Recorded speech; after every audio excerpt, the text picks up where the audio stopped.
Hey everyone, it's me Suchita. Welcome back to the channel. I hope you all are doing absolutely fine. Today in this video, I'm going to talk about how to get a promotion and increment in your job. So, if you are someone who is really hardworking and have a good reputation, still not getting promotion in your institute, so see this video till the end and thanks me later. Before going to start the video, subscribe to the channel and press the bell icon next to it so that you will not miss any new upcoming video. Without delay, let's into this. You are a strong performer in your company, but not the top performer. It means you need to work on your personal branding. Yes, this is the word you are missing in your workplace. So today in this video I'm going to tell you how you need to work on your personal branding and how you will land up a good promotion and an increment in your job in the coming year. So let's start. First one is look to help others all the time. Yes, this is the thing. You are good in your work, you're doing it all the time, you're doing it before the deadline, but you are someone who's missing as a team spirit. This is the time to show the team spirit. You need to work on your team, on your relationship. You need to show that apart from your work, in the same time, in that job hours, you are ready to help your team members. You are really looking forward for the growth of the institute. So do not leave any opportunity or or run to grab the opportunity where any of your team member, and show the company and the management that you are someone who is the package of hard work plus team spirit. Now with this you are also able to maintain or build up some good relationship with your colleagues. Now when it comes for the time of the voting for a leader, or maybe while in any conversation, maybe your colleagues will go forward and mention your name in front of the management. Plus all management always take opinion from the other colleague members when they are looking for a leader among them. Second one is you must need to differentiate between a serious worker and a professional worker. What we really do, a hardworking employee, we usually stop conversation with the team members and all the time we are just busy in our own work. In that way we lose the relationship between our colleagues, plus the management is looking you as a serious employee. There is a huge difference between a professional person and a serious employee. Serious employee is someone who is just looking every time to complete his own work on time and doesn't have to do anything with the team and the employee, and never maintain some social life and the conversation with other team members.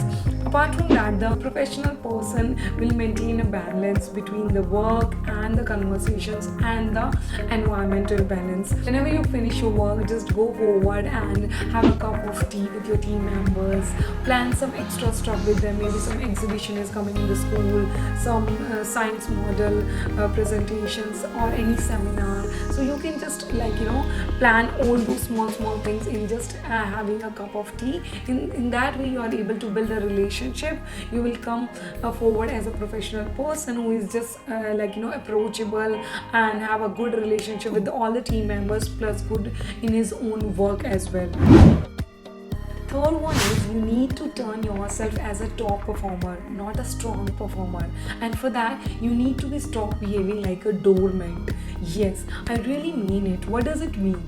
See, if you are someone who just ready, always saying yes to the management plus your colleague members, it's really good to work all the time and take all the responsibility on you. But somehow in saying yes all the time, you are missing the quality of the work, because when you have so many things in your hand, you are not going to give your best. So it's sometimes it's completely fine to say no. You can just mention, I'm happy to do that work, I'm happy to take that responsibility, but after finishing this task only. Once I'll finish this task, then I can move forward and do that responsibility after a period of time. In that way the management will understand you really know how to work and how to maintain a balance between the quality and the quantity.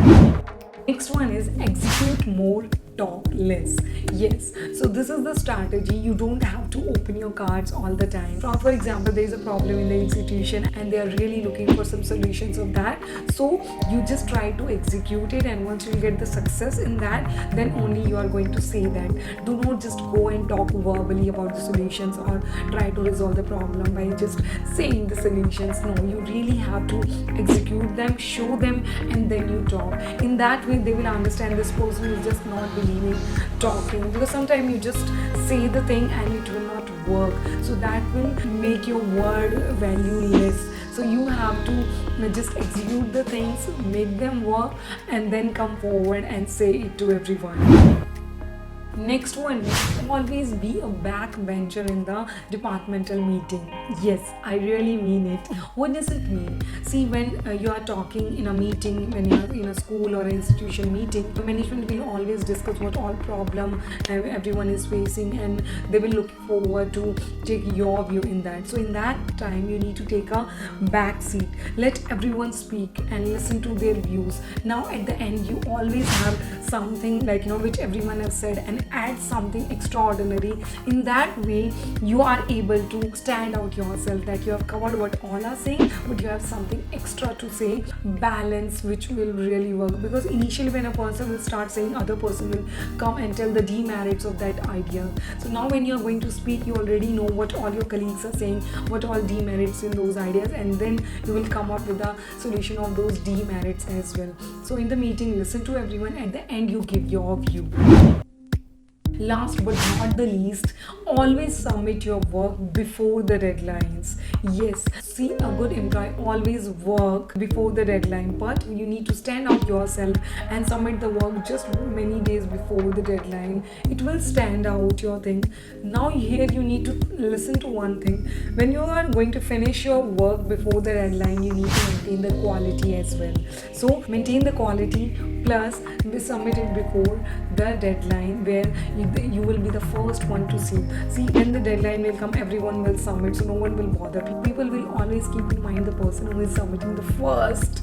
So you need to stand out yourself by doing all these things. I hope you really like the video. If you like the video for whatever reason, give me a thumbs up and subscribe to the channel. Till the time, see you in the next video. Bye bye.